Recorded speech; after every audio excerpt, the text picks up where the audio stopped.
All right, so I saw a great movie yesterday. Everybody Wants Some opens in St. Louis this week, and I have 3 cast members in the studio with us this afternoon. A little flavor for the movie, first and foremost. What are you doing? Putting it on. First time wearing cologne? No. Get it on there, man. Get it under your arms and on your chest. Just put it on your neck. Come on. I don't know, man. I'm trying to help you out and you're going to question me? Jesus. I'm telling you, man. Chicks dig this. All right? We did have to bleep just one word out there. Tyler Hecklin, Ryan Guzman, Blake Jenner, all with me in the studio visiting St. Louis today. How are you guys? Came out Twitter. Yeah. Good to see you. Has anyone been to St. Louis previously? Never. Never. Yeah. Did you get a little tour of the sites around town?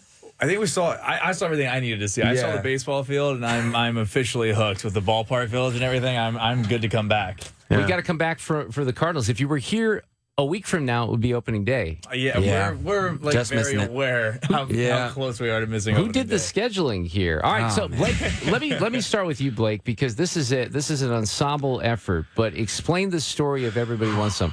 We should mention that Richard Linklater did this movie. He did the movie Dazed and Confused. This is not a sequel, but it's described as a spiritual sequel to Dazed and Confused, right? Totally. But when he says a spiritual sequel, I think it's like continuation in tone, not story or characters. Right. I think like, the tone that you could take from Dazed and Confused and this movie and kind of relate the two is, just how timeless everything is. And, fads change, music changes, people change, hair changes, clothes change. But, hair growing and up, clothes do change. They do, but growing up and like finding who you are and where you fit in with the niche, like with a group of guys or just in the world, that never changes. You can't really talk about a plot, but it's more of a journey per se. It's the 3 days before college and just seeing how all these guys come together. Some have known each other, some are new, but seeing how they morph together and create this brotherhood. It's like the real experience. You're all baseball players, right? Yes, it's a baseball team in. all the guys. We all play baseball players. I'm not a baseball player. I'm the only one who's not a baseball player. Right. Did you play Tyler for Arizona State? ASU and UC Irvine. Yeah. So were you trying to go pro? I was. Yeah. That was the pursuit for sure. I pulled my hamstring going into my junior year. Had turned down some acting opportunities and finally just kind of hit that crossroads. And I'd always picked baseball in the past, but finally came to a point where I was like, all right, I think it's time for me to go in the other direction. Yeah. So, Ryan, you played ball too? Yeah, no, I was on the All-Star team for the softball league in my local area. It's pretty good.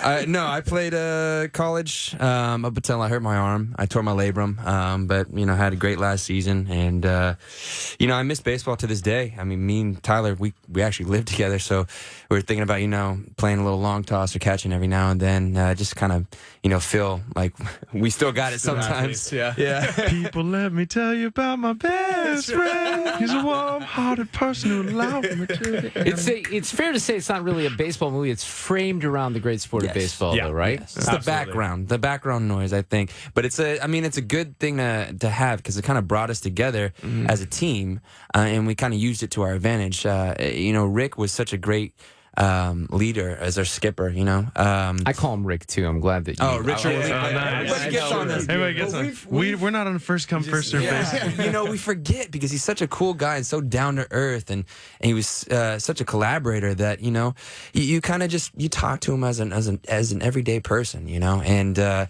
because he makes you feel that comfortable, you're able to create. And you get this trust that you've never gotten from anybody else as far as directors. How did he set the tone? Did you guys, did you guys all go together and basically go to some sort of camp to learn about the 80s and get to know each other? Yeah, we went to Camp Linklater for acting and baseball for 2.5 weeks. We were living together, man, and we weren't only learning how to play baseball or how to dance or just running through the script. We were also there to get to know each other. So that was the most important homework we could have done because the brotherhood was given birth to before we even got on set. All right, hang tight. We'll come back. We'll take a quick break here. Everybody Wants Some is the name of the movie. It opens this Friday in St. Louis. Tyler Hecklin, Ryan Guzman, Blake Jenner with me here in St. Louis. Back. The hip, hop, you don't stop. Rock it out, baby, rubber to the boogity bang, bang, the boogie to the boogity beat. Not unlike Dazed and Confused, Everyone Wants Some has quite the soundtrack, and my new friends here are the cast members with us in the studio, Tyler and Ryan and Blake all sing this song in a car. And I just want to know how many takes it took to sing this and do Rapper's Delight. Oh, we killed it each time. Yeah, we knew our lines, man. We knew the song. Did you know the song before the movie? Did you Yeah, but remember not the song? as well as we Know it now. Yeah. Yeah. But you had a lot of fun with that. That was a good scene. 100%. Come on, how many takes did that take? It had to take a few, right? Well, we were doing it in different spots to like show us driving, so that might have been the reason. But we had it. We had it each time. Yeah. I mean, we mastered that one down for a while, and we just wanted to know how far it was because, it's a 13-minute song. So if we were going to do the whole 13 minutes, we were in it for a long haul. But yeah.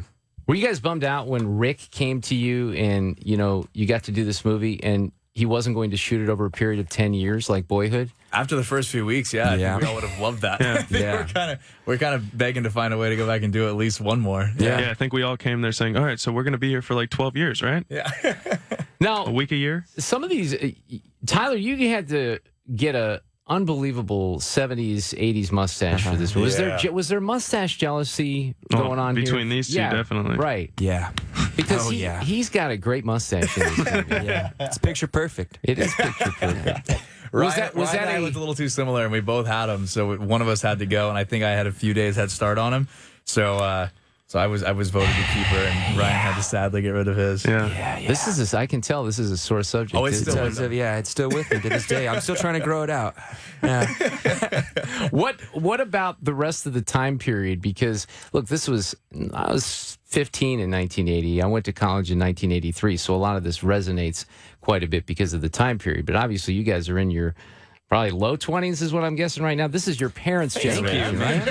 Thank you. Who's pushing? Anyone pushing 30 in this group? We're close. Well, 28. Okay, all right. But still, you don't remember the 80s. No, we were both Of born course in I 87, remember. So I'm not doing the math very well here, but yeah. No, we were only 3 years old. But by the time. mom and dad remember the 80s, right? Yeah. Absolutely. Yes. Yeah. Do you have a newfound appreciation or disdain for that period? Yeah, I got home after shooting this movie, and I was just like to my parents, "I'm so disappointed in you guys. I can't talk to you for a month. You guys what are you've done." Yeah. But you had the wardrobe Embarrassed. included some really, really hot mom jeans, as I would. And Blake, you really rocked the mom jeans real well. I just have Really? to- Oh, I thanks, man. That's the first time I've ever gotten that. And Appreciate it. the Ringer T-shirts come to mind, and then the short shorts had to be the favorite. I don't know what it was. They phased out just a little bit in the 80s, but that was a holdover from the 70s.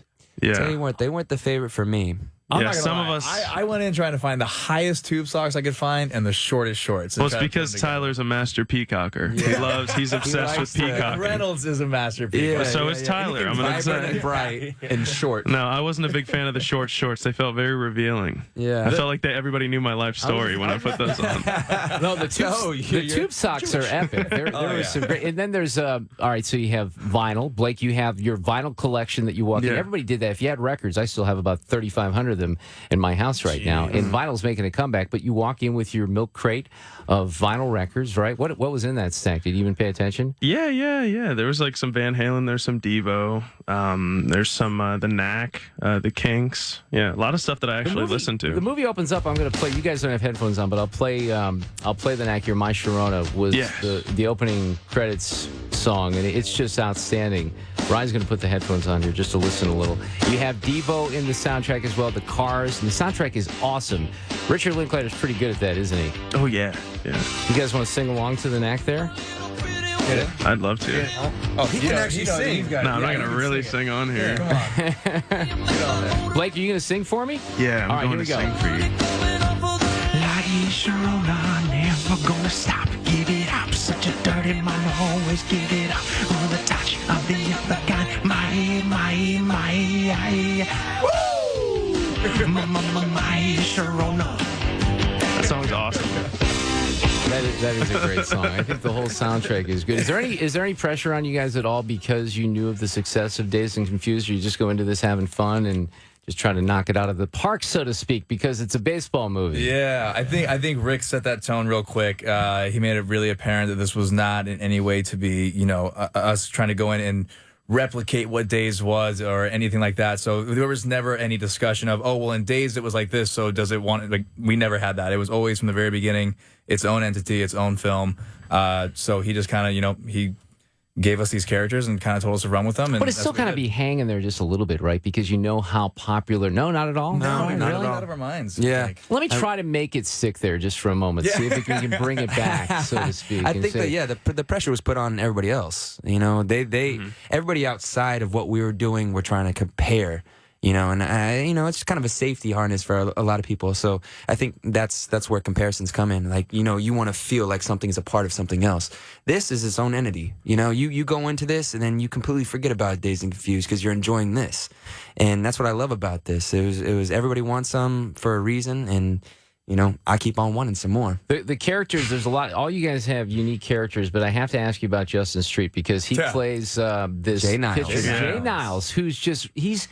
You know, your character is a pitcher, Blake, but he's way out there. Oh, you know, yeah. just a complete weirdo. In fact, if I remember correctly, right when you walk into the house that you guys are living in, Justin's character is on the porch, sort of. I don't He's even know got what like he's a doing. wrist worker outer kind of thing. Yeah. Yeah, he's got a grip, a clamp. Yeah. Yeah. What would you rate on a scale of 1 to 10? The weirdo factor on that character has got to be a 12, wouldn't you say?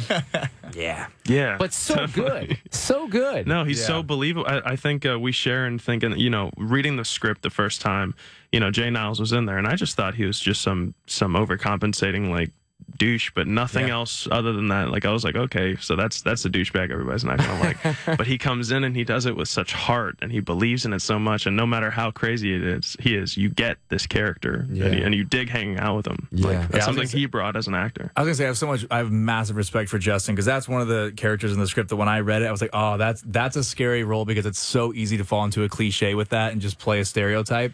He owns wasn't it. supposed to be that crazy Yeah. guy. He really was supposed to be that guy who just everyone on the team hated because he talked about how good he was and all that, and he really took it and ran with it and turned it into something really special. So it's mad great. props to Justin on that. My favorite line, I can't remember exactly who says it. You guys are walking down the street, and I think it's when you meet your old friend that you played high school baseball with. And he says, I'm guessing it's Plumber. Yeah. We're playing. No. What? But who's the character who says we're playing baseball? We're playing baseball. What is everyone else doing here? It's a college, right? And that was just one of those subtle lines that everyone, when I saw the screening yesterday over at Wash U, reacted to because it was very funny. Yeah. And I will tell you this, that I was telling you guys, I took my 16-year-old son, although if his mom's listening right now, my ex-wife, he's not supposed to see R-rated movies. So we told her it was Zootopia, and it wasn't Everybody Wants Some. But we're already planning to get his brother with the whole prank in the locker room with holding down the chest. And if you see the movie, you'll know, because there's a lot of hazing that's going on. From the very beginning of the movie, that's what this is like. We have a couple of guys that do some work with us here at KM0X, former Cardinals, and I can't wait to tell them about the movie because I think baseball players are going to really appreciate this movie. Oh yeah, Definitely. yeah, because they get an insight into everybody else gets an insight into this baseball world, and you know, usually we don't talk about this. Yeah, like usually when you get a sports movie or a baseball movie, it's a lot of times it becomes about the season or what happens, and if the team goes on to win, and you've got a lot of time where you spend on the field. And this, you really kind of just get to see the world these guys live in, the relationships and the dynamics of the guys on the team, which, as someone who played, I find a lot more interesting and fascinating to watch as opposed to a scripted game that you know is going to end one way or the other. Well, it's really a funny movie. One of my friends who went with me yesterday sent me a thank you email. He said, great movie, instant classic. And I think that's what we're dealing with here with this movie. Everybody wants some. Blake Jenner, Tyler Hecklin, Ryan Guzman. Thanks for coming in. I really appreciate it. We'll go out with Van Halen. Thank you very See you much guys. for Take having care. us.